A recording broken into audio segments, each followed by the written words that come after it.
গত বছরের বন্যায় যমুনা নদীর তীরে অবস্থিত সিরাজগঞ্জের চৌহালি উপজেলার বিস্তীর্ণ এলাকা নদীগর্ভে বিলীন হলেও বাকি এলাকা রক্ষায় কর্তৃপক্ষ একেবারেই উদাসীন বলে অভিযোগ উঠেছে। প্রশাসন এ ব্যাপারে উদ্যোগী না হওয়ায় আগামী বর্ষা মৌসুমে পুরো উপজেলায় নদীগর্ভে বিলীন হওয়ার আশঙ্কা করছেন স্থানীয়রা। তাই বর্ষার আগেই জরুরি ভিত্তিতে নদী শাসন সহ বাঁধ নির্মাণের দাবি জানিয়েছেন তারা। সিরাজগঞ্জ থেকে ফেরদৌস হাসানের রিপোর্ট, জানাচ্ছেন কঙ্কন নাগ।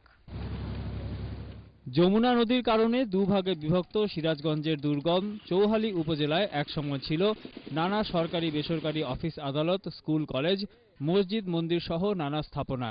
কিন্তু যমুনা নদীর করাল থাবায় গত বছরের বন্যায় হারিয়ে গেছে উপজেলার খাসকাউনিয়া ইউনিয়নের পুরো এলাকা সহ বেশিরভাগ জায়গা। ভিটে বাড়ি সহ অনেক কিছু হারালেও স্থানীয়রা বাকি অংশটুকু নিয়েই নতুন করে বাঁচার স্বপ্ন দেখছে।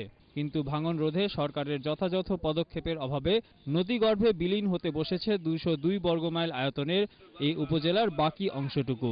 এই উপজেলাটার যে বাকি অংশটা আছে, এটা যদি এখন এই শুষ্ক মৌসুমে যদি এই কাজটা হতো তাহলে এই বাদ বাকি অংশটা রক্ষা পেত। যে গুণা দিছে, গুণাটা বিশাল গুণা, ওটা যদি সই হয় তাহলে তো এই মনে করেন থানা হাসপাতাল সব চলে যাবে। চলে গেলে আর আমার কোনো উপায় নাই, আমরা কোখানে যাবো, আমার কোনো পয়সা পাতি নেই, আমরা গরিব মানুষ।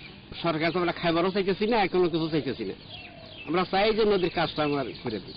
নদী ভাঙন রোধে পদক্ষেপ নেওয়ার জন্য ঊর্ধ্বতন কর্তৃপক্ষকে বারবার জানিয়েও কাজ হয়নি বলে জানালেন স্থানীয় উপজেলা নির্বাহী কর্মকর্তা। প্রতিটা বিল্ডিং দেওয়ার পরই সাথে সাথে আমরা রিপোর্ট করেছি এবং লিখেছি এটার প্রয়োজনীয় ব্যবস্থা নেওয়ার জন্য। এখন পর্যন্ত তারপরে আর কোনো কাজ শুরু হয় নাই বা আমার জানা মতো এখন কোনো কাজ হবে কিনা এটা আমি ঠিক জানি না।